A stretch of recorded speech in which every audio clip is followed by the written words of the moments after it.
All right, our first stop this morning is financing the 2025 budget. And, well, an analyst said, at first glance, increasing the budget seems like a positive step.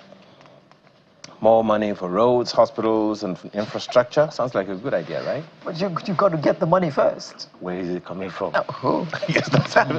You got to get it first to be able to spend it on roads. Government says they have generated an additional 4.5 trillion naira.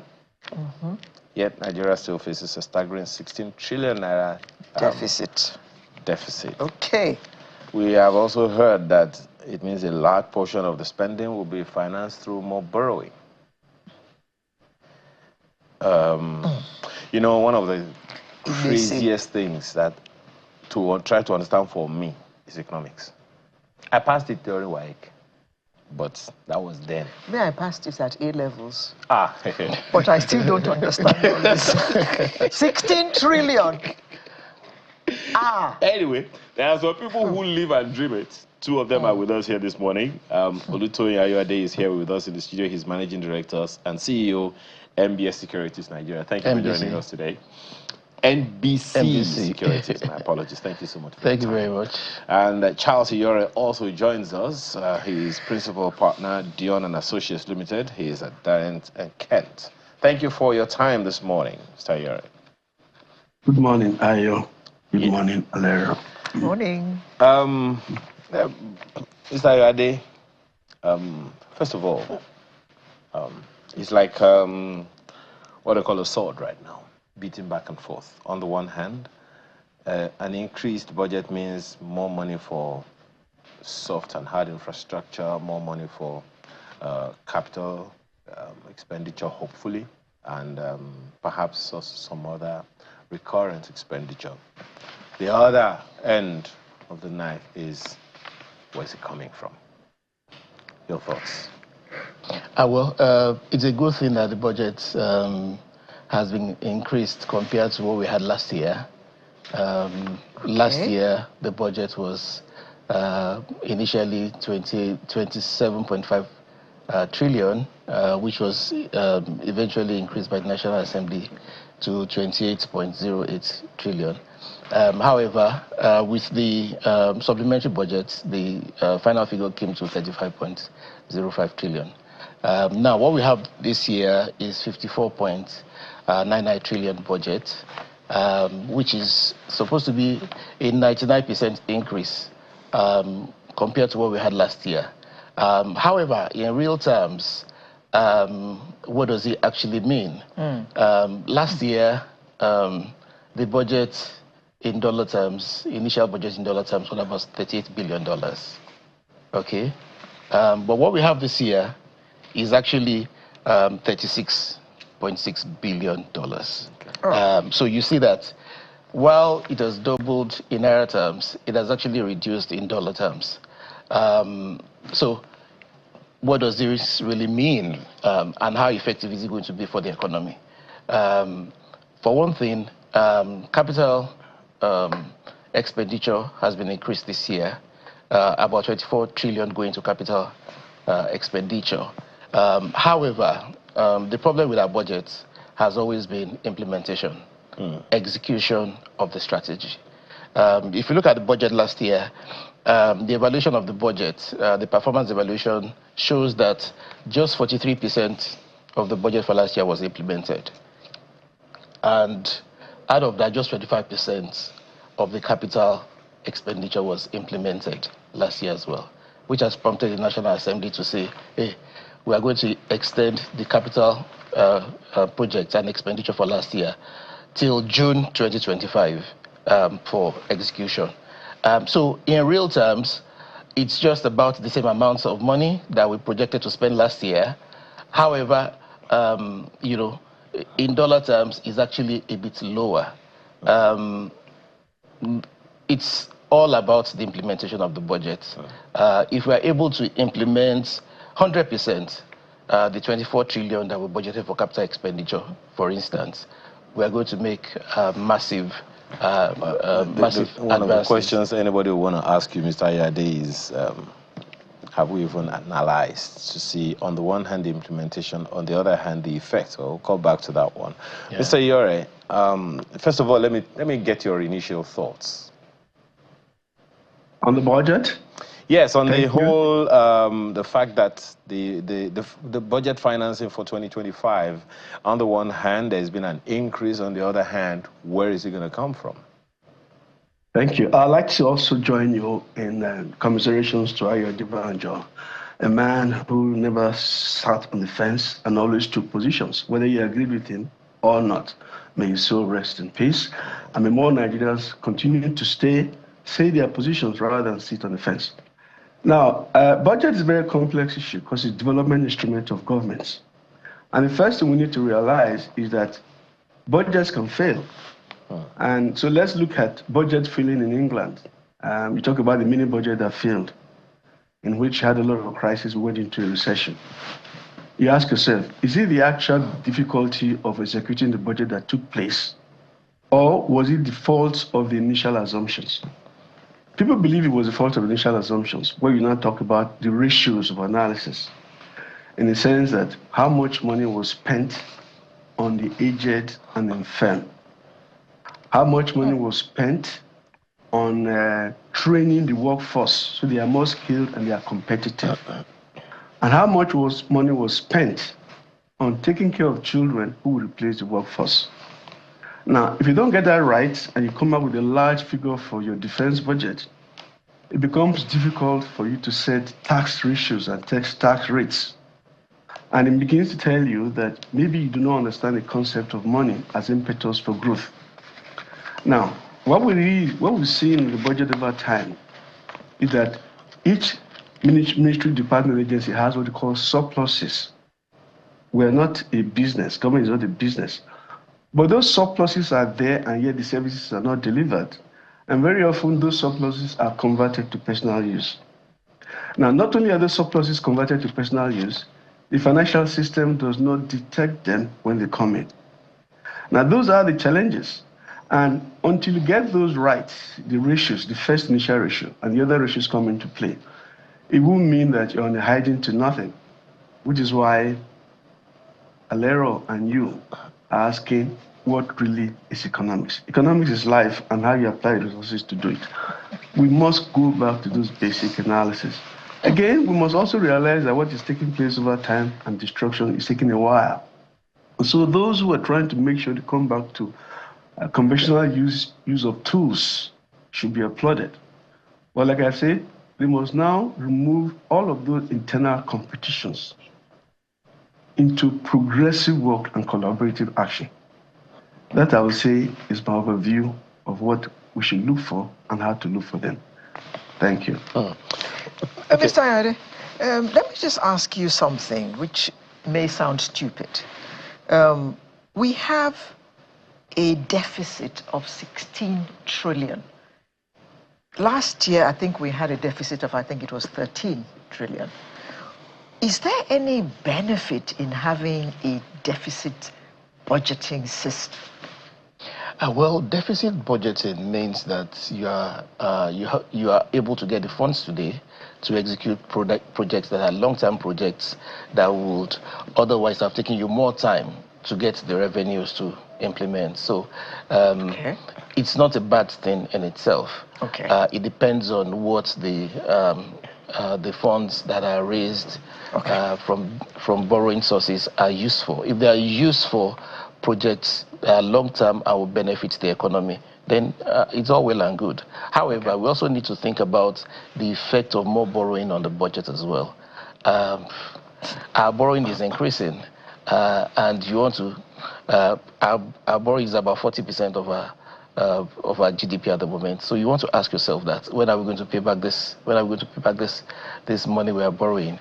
And unfortunately, some of the monies we have borrowed have actually been not in our currency, in US dollars, meaning that the more we have a fluctuation in the exchange rate of the naira to the dollar, the more we have a fluctuation in the value of our debt stock as well. So we see that in naira terms, our debt stock has gone up massively compared to last year when the exchange rate was 750 to a dollar.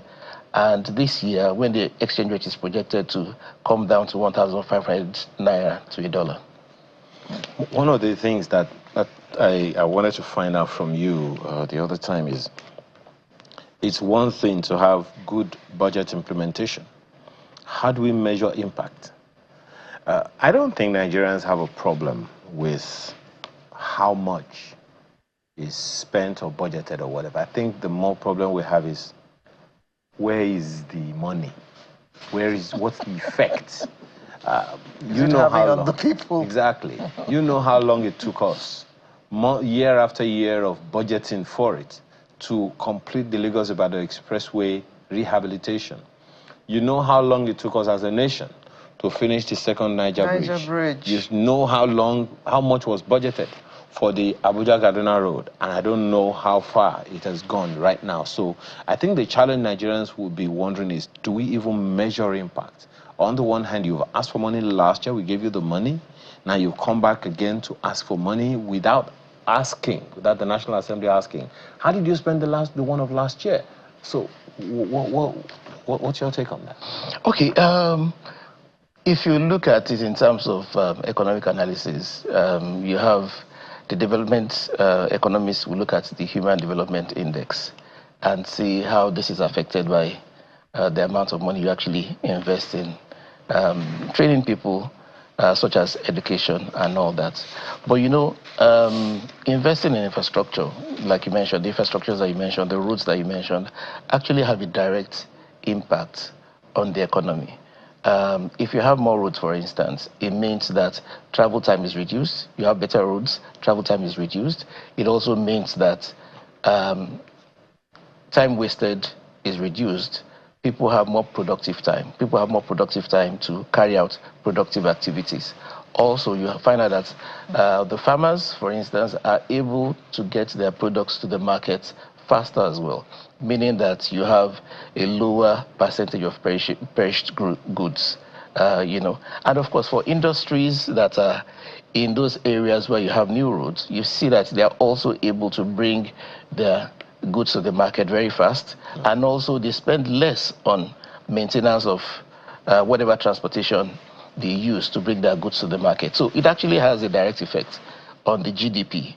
So what you want to see at the end of the day is the spending of 2025, for instance. What effect does it have on GDP at the end of the year?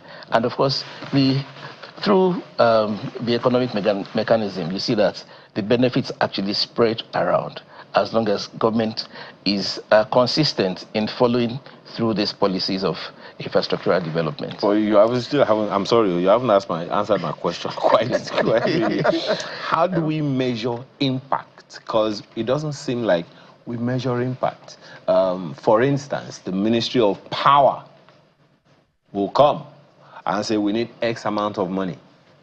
And the National Assembly is not going, okay, they will come, okay, budget defense and all of those things. And no one asks, the money we give you, like, you remember in the Obasanjo era of this republic, I don't know the number of turnaround maintenance that we had. And nothing was done. And nothing turned around. So, I mean, at least so it would seem to every Nigerian. So one is wondering, you know, electricity is still the way it is. In the last how many weeks? I hear there was another, what's that thing that we always national grid collapse. And then, but it wasn't as noisy because it's almost as if we're not getting used to it, thick-skinned to it, and that's not a good thing. So no one is asking the questions of impact to justify getting more or getting anything else this time around. Yes. So I attempted to answer your question by saying that you look at the GDP growth. So you look at the spending for this year and you look at the GDP growth. Do the ministers at a high level. That's at a high level. Okay. However, you want to, like you mentioned, power, for instance. You want to measure what is the increase in power generation and power distribution within this year based on the amount of money spent. So if you want to take it, if you want to put it in silos and look at different sectors of the economy, then you're going to have different parameters to look at to check the performance of each of those sectors of the economy. So for power, for instance, you want to say, hey, we've spent so $1 billion in the last 10 years. How has it moved us forward? What has happened? And why have we not achieved our objectives?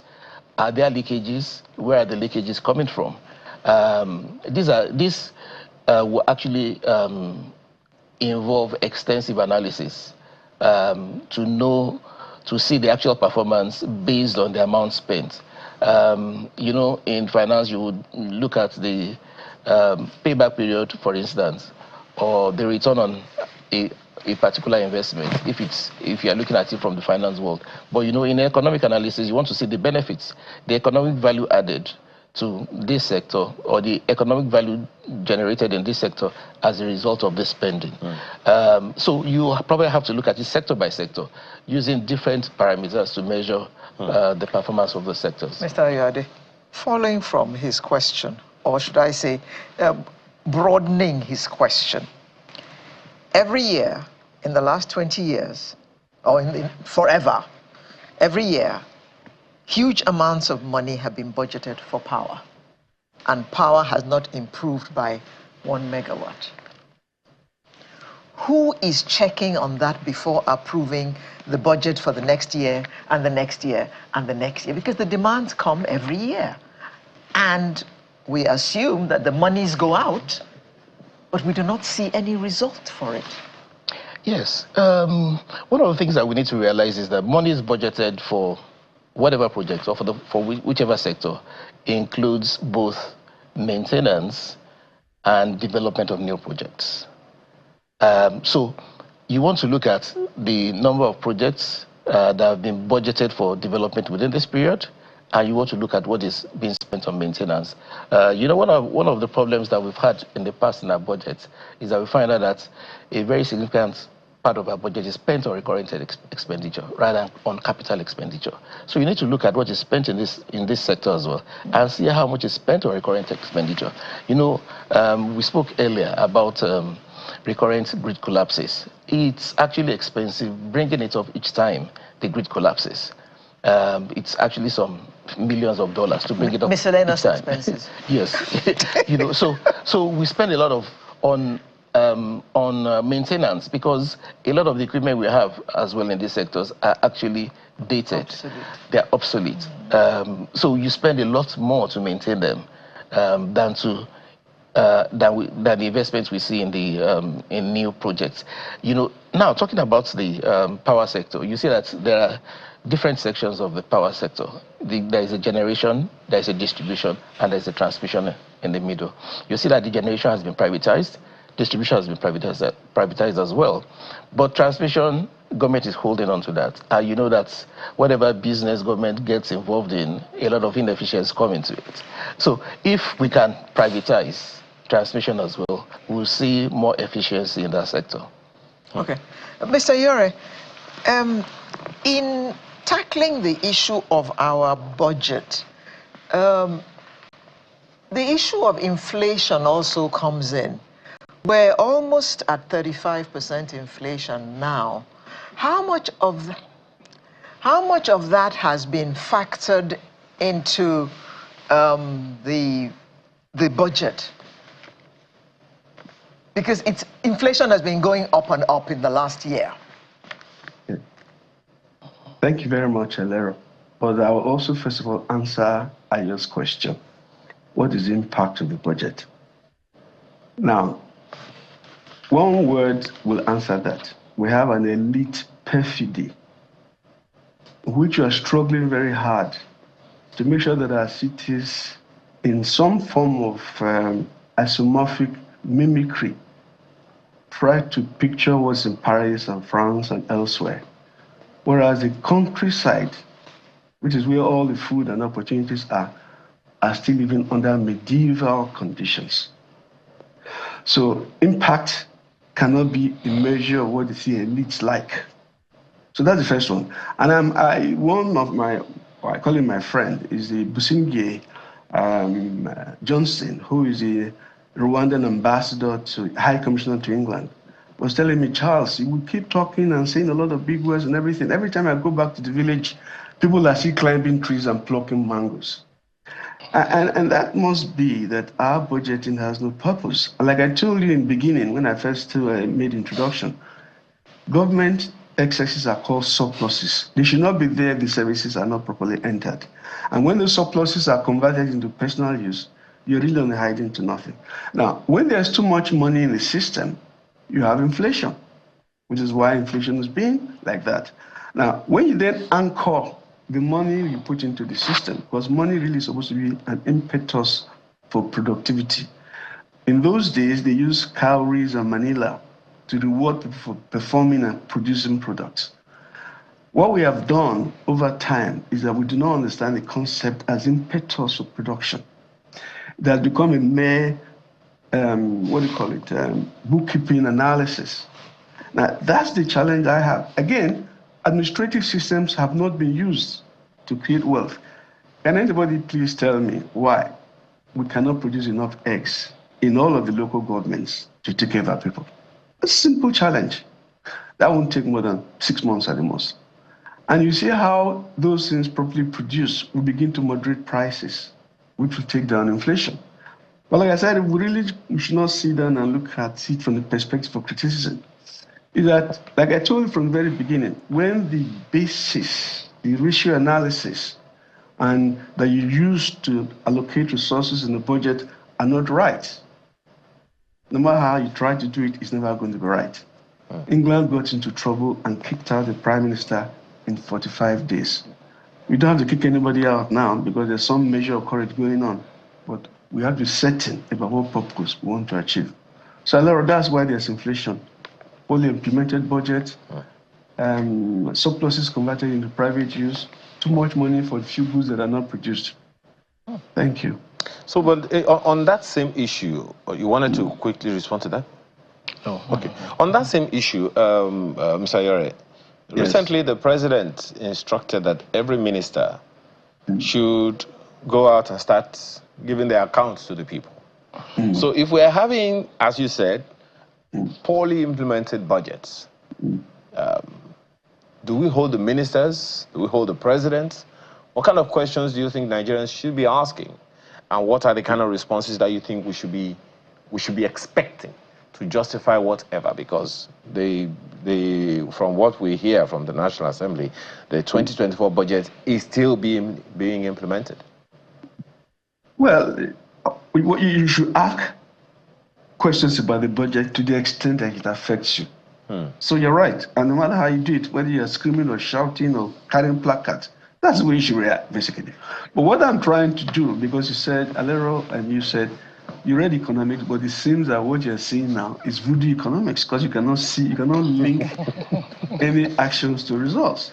And I'm saying that this did not just start today. I mean, like I said one more time on this project and this session, our linkage to the dollar, as if it is impetus for growth in the economy, is unbelievable. You know, we think that if you see dollar and all of that stuff, that means you are hip, you are special, you know what you're talking about. Rubbish. And like I just told you now, there are 774 local governments. What does it take to use the administrative structure to produce eggs for each of those local governments? Will you think that if that is done properly, we'll be selling a crate of eggs as 10,000 naira? You know what's funny, Mr. Ayore? I saw a video. I think it was late last year or early this year. I don't know when exactly. Not too long ago. I don't think it's up to a year. Some farmer, poultry farmer, showed in his barn, his storage, that they were having to throw away hundreds of eggs, thousands of eggs, because they couldn't get anywhere to sell them. And I found that ridiculous. I found it, I don't even know the words to use. And they had to bury them. Sir? They had to bury them. They had to, you are aware of the story? They had to bury them. Okay. So what could have informed that? I mean, taking the example of what Mr. Ayore said. Because on the one hand, he is talking about us not producing enough, but here is a situation where they have to... Well, at that time we had peculiar economic challenges. Purchasing power had been eroded at that time. This was the time when we had shocks to the economy, when oil prices were very low, government revenue was low as well, and the government wasn't paying salaries on time and all that. There was limited money in the system at that time as well. So that was why we had some of those challenges that we had at that time. But you know,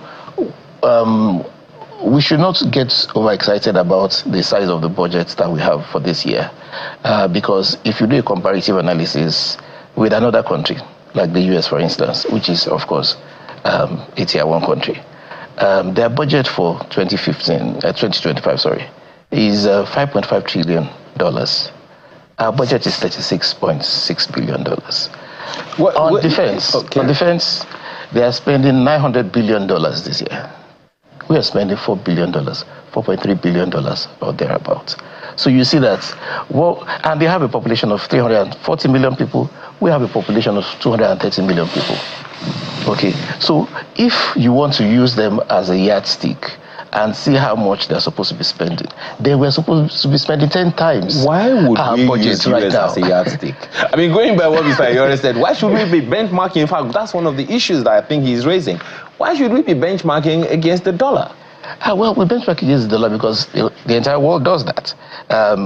Oil that we sell, which brings in 56% of our revenues for this year, is actually priced in US dollars.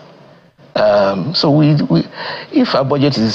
56% of our budget is determined in US dollars, then we need to continue to reference the US dollar.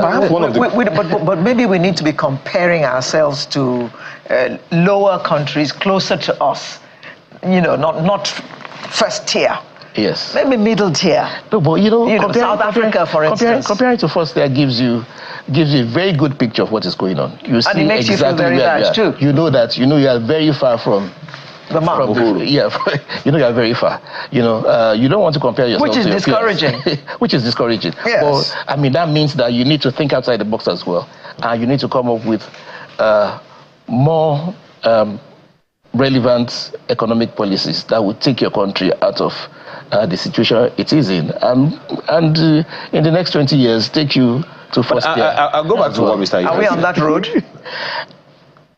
We have to come up with policies that will take us on that road.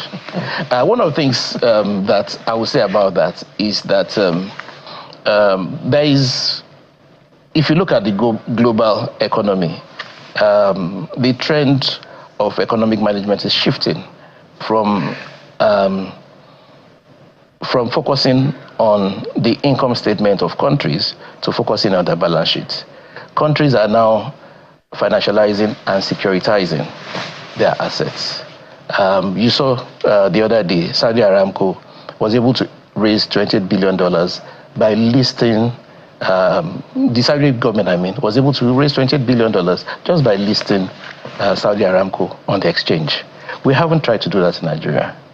These are some of the things that the government needs to do. Are we ready for that? Are we primed for that? To increase liquidity. Are we primed for that? We are not, So to answer that question, we are not on that path yet. We are not on that path yet. Well, Mr. Ayore, I'll still go back to that issue, of local governments that you raised. And it's a very wonderful way to make this conversation really practical. Eggs.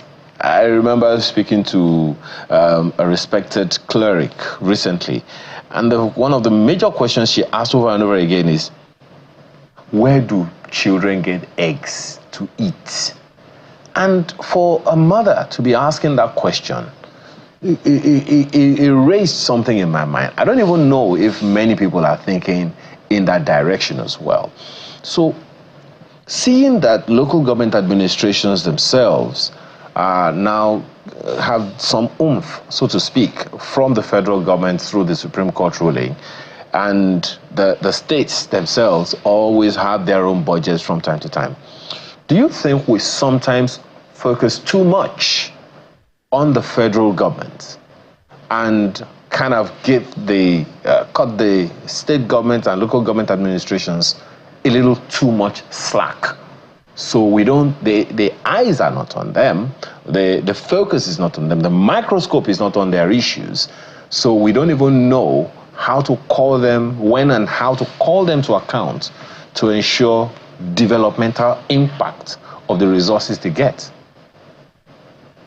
Well, thank you, Ayo and Valero. I think you guys, both of you, are lecturing us very well now on how to do these things. So I'm really just responding to what you both are saying, because you do the analysis so well.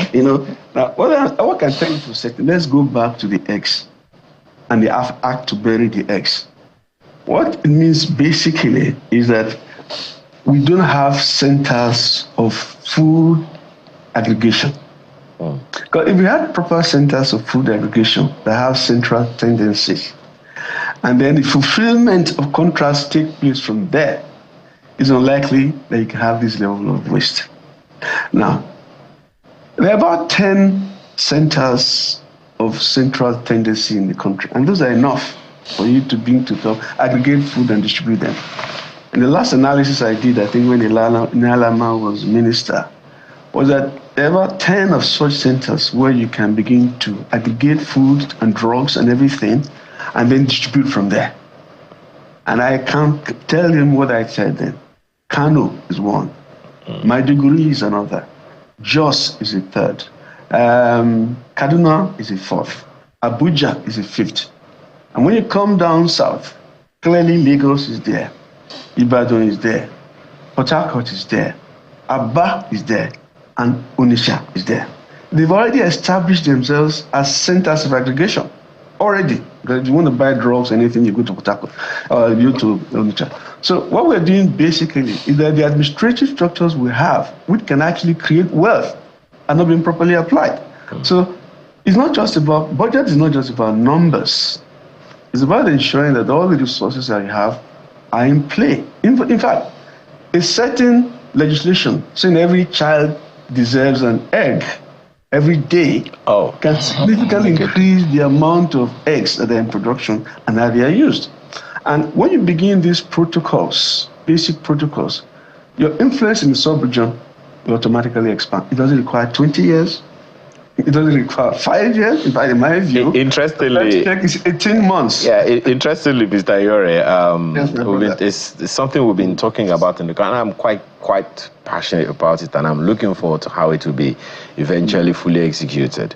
There's this special agro-industrial processing zones that the states have signed up to, and the federal government is guaranteeing from the Africa Development Bank. The first phase, we understand, is slowly picking up. The second phase has covered all the states in Nigeria, from what I hear, and I think already the AFDB has mobilized something in the region of almost 2 billion, 2 billion plus or minus, that has been mobilized for that one already. How we go about it, I guess we'll wait to see. Alera has some questions from those who are watching us. Okay, this is actually a comment. Festus Akimboyewa says, federal government should focus on completing ongoing projects in 2025 and ensure that our SMEs have access to credit and flourish, because they are the engine that drive the economy. Well, they're also the largest job creator. Federal government should also invest in our distressed people and communities in this 2025 budget cycle. Well, Adeolu Ojo is also listening to you, and it says, the problem is not with setting up farms in each local government administration, and I think that's responding to you, Mr. Yore, but rather getting honest people to man them. From cleaner to farm manager, every single one will find a way of fleecing the establishment. Yet they will blame government. We need national reorientation to progress. You want to speak to that quickly, Mr. Yore? Well, you see, this that's why I don't like this armchair commentary from the sidelines. So I'll give you an example of a country that decided it needed to deal with its own food securities. In 1947, America realized it wasn't, the United States of America, two years after the end of the Second World War, realized that it wasn't feeding enough of its people. So with a system of cooperatives, not necessarily funded by government, but by people, government can match it and provide administrative procedures, and something called farm credit. By 1950, America was supplying grains even to its enemy, Russia. So you see, some of these things, because people are so bent on money, they don't understand the concept of money and the attributes. Nobody is telling you that you must get the local government to manage. Why must the local government manage it? Why must there be money in it in the first instance? We're saying basically that eggs are produced, and then even the sale of those eggs does not have to be by cash. You can use other instruments, which makes it possible for you to moderate prices. But I think the issue, I think the issue Adeolu is raising here is, for instance, a Charles Iyore decides to invest in a local government and has a large farm. Of course, Iyore is in Kent, in the UK, and he can't come here himself. So he needs to get as credible a number of people as possible to man those infrastructure, so that he's making the money, providing employment, but at the same time, being able to produce the eggs. But then most of the time, the experience of a number of people is that the people who you engage to do these things, all they want is to fleece the business. And unfortunately, that farm may go under, and Charles Iyore's investment is gone. But I agree with you, what he's saying.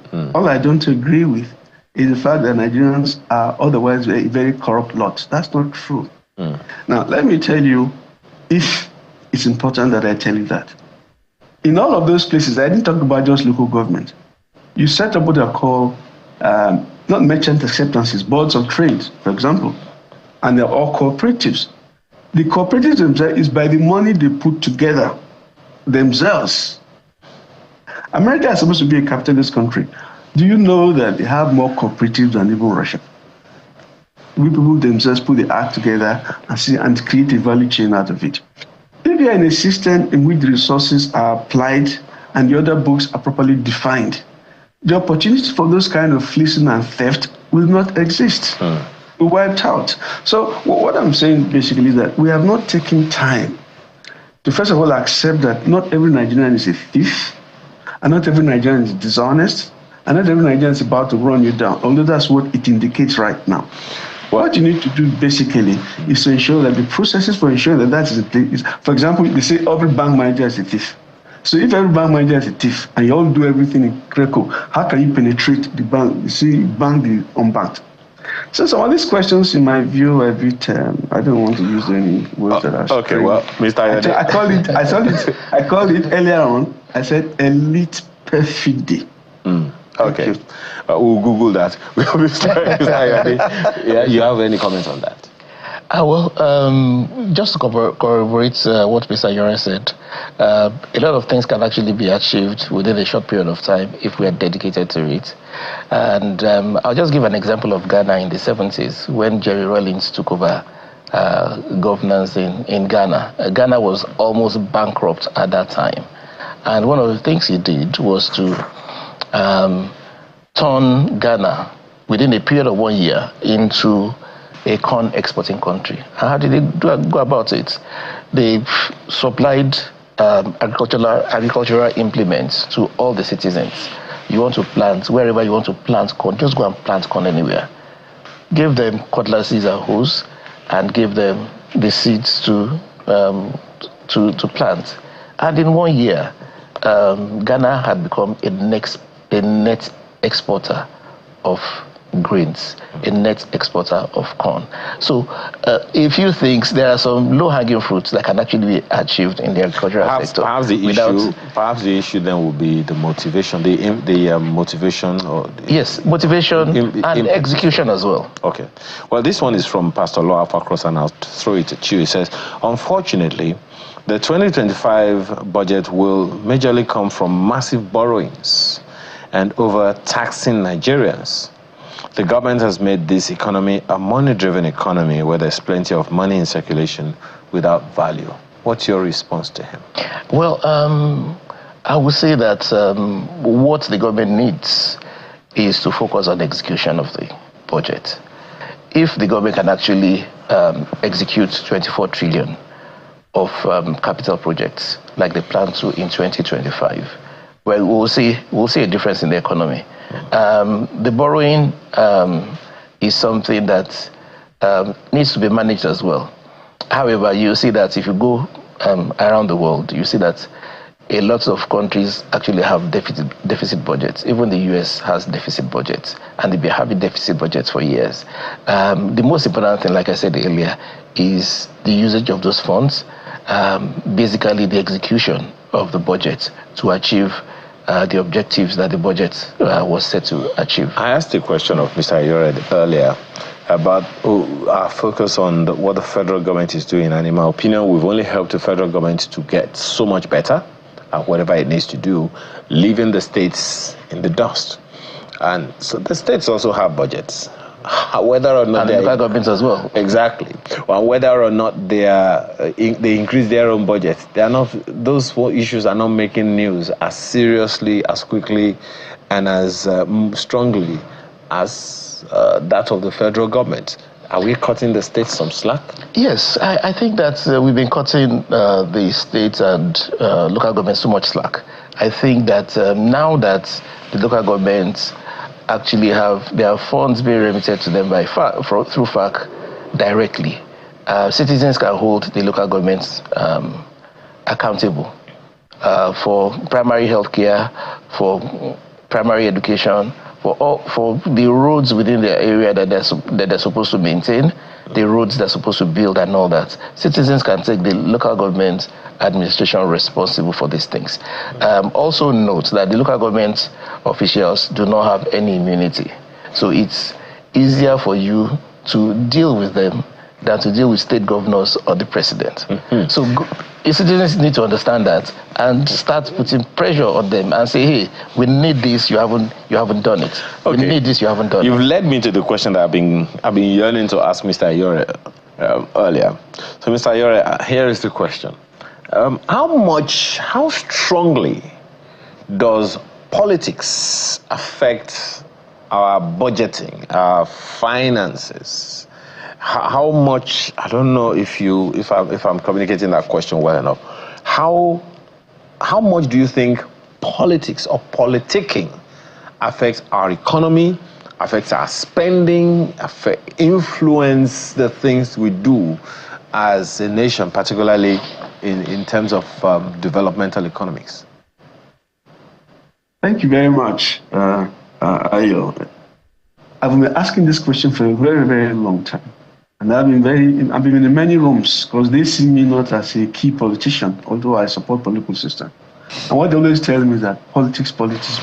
When you get the politics right, the economy will follow. But what I've seen in these 50 or so years that I've watched it, well, maybe not that long, is that they fight with tooth and nail to get the keys to the treasury. And nobody thinks about the economics at all.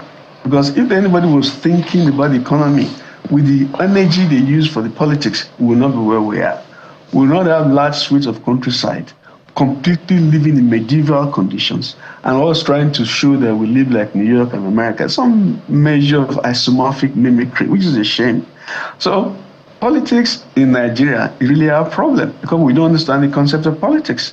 And if you don't understand the concept of politics, it's unlikely you can put together what is seen as economic play.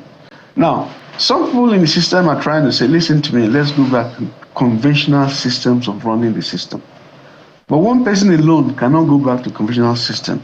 And the other ones are still seeing how to convert surpluses into personal gains and how to make sure that they hold as much money that they need to deliver social services so they can convert it at the end of the year into personal gains.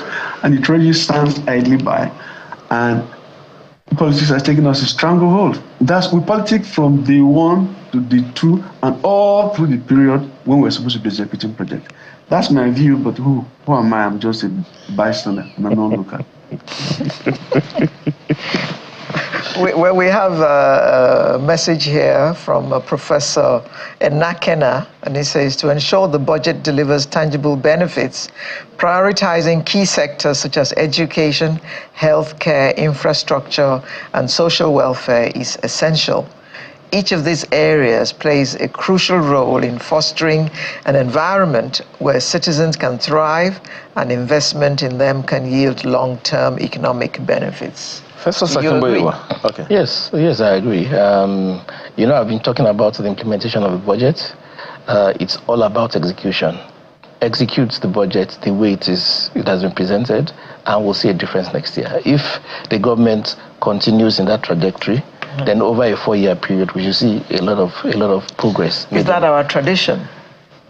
Well, that hasn't been a tradition, really, because if you look at the budget performance in the past years, you see that performance has been low. Like last year, like I mentioned earlier, was 43%. We need to get to 80-90% implementation of the budget, you know, and then we'll see the effect in the economy. So just to comment on what Mr. Yuri was saying earlier, you were talking about politics. The problem is that we're doing the politics wrong. The politics is not done in the interest of the populace. It is done in the interest of the few politicians. That is the problem. If politicians were accountable at every strata of governance, we won't be where we are today. Unfortunately, Mr. Ayade. Yeah, so our problem is that we have taken accountability out of our politics. But accountability is part of the budgeting process. Here is what I mean. Almost, if not every single ministry, department, or agency has a supervising committee in the National Assembly, be it at the Senate or at the House of Representatives level. So, and they always sit in front, the MDAs sit in front of these committees, you know, almost every time. Okay, how much did you spend? How did you spend this? Or how do you intend to spend this? And all of those things. That's where we had the revelation that dogs at the prisons eat more than the prisoners who are human beings themselves, for instance. So this, it's not that we don't have the system. Whether or not it works, that's another thing. So what should the National Assembly, for instance, do differently this time if we are to achieve the kind of implementation that you are asking for? Well, what the National Assembly needs to do is to do their job dispassionately. That's what they need to do. There is a budget. We want to ensure that every MDA actually sticks to the budget, carry out all the projects that are in the budget, and ensure that on a monthly basis they give account of what they have achieved. However, I'm sure you've heard about the exchange of envelopes here and there in the National Assembly. So when envelopes have been exchanged, more like Ghana must go. you can be sure that too small. You can be sure you can see a lot of compromise, and you know that's not what we need. Well, we need accountability all the way through, right from the MDAs to the National Assembly. It depends on the currency. You know, whether it's an envelope or Ghana must go depends on the currency. Well, Mr. Yore, I don't know if you want to speak to that as well. Correct.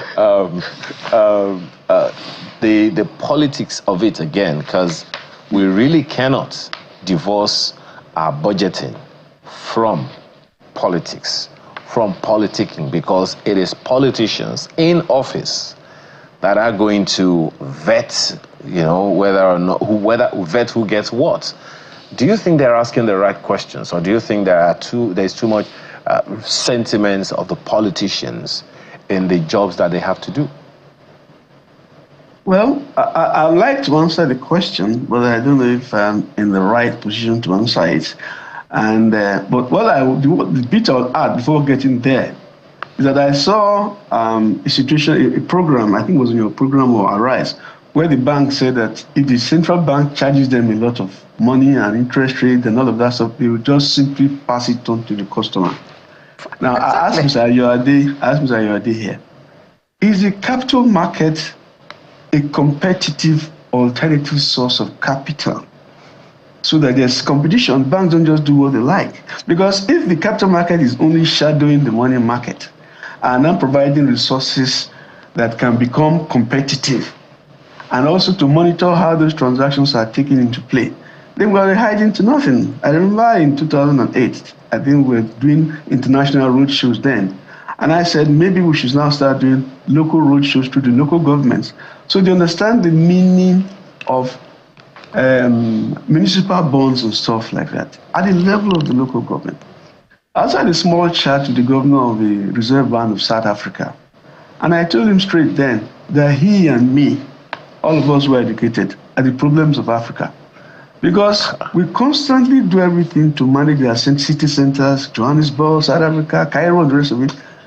that's just like my friend for Rwanda would say, our countryside are still living under medieval conditions. They don't react because they have some odd beliefs. This is my brother, that's my uncle, I'm in this religion, I'm in that religion. So for me, really, there cannot be a healthy politics from that kind of setting. Mr. Ayade, make the capital market give this banking system competition for financing. Thank you. Well, I want to answer him. Yes, the capital market, first of all, is the barometer of the economy. It tells you precisely what is going on in the economy. Secondly, is that the capital market provides a level playing ground for all seekers of funds and investors to make their investment decisions. So if you come to the market and you go through all the rigors of the Securities and Exchange Commission, you get the approval, and you come to the market with a good offering, you will see that you'll be able to raise as much funds as you require. And you would see that both in the equities market and the fixed income market, over the years, a lot of companies have been able to raise copious amounts of money. For instance, year before the last, Dangote Cement was able to raise as much as 300 billion naira. So the government as well, governments have come to the capital markets as well. For instance, Lagos State government issues a bond almost every year, and the bond is usually oversubscribed. Now, why is it that the federal government is able to issue a bond and Lagos State is able to issue a bond, but other state governments are not issuing bonds? There are reasons behind it. Because other state governments are not complying by the regulations of issuing bonds. They are not complying by the discipline.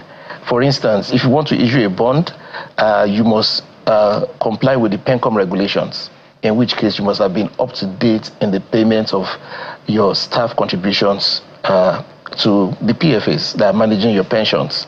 So a lot of state governments are lagging behind. So they cannot come to the market and say they want to raise funds. So it speaks to the accountability that we were talking about earlier.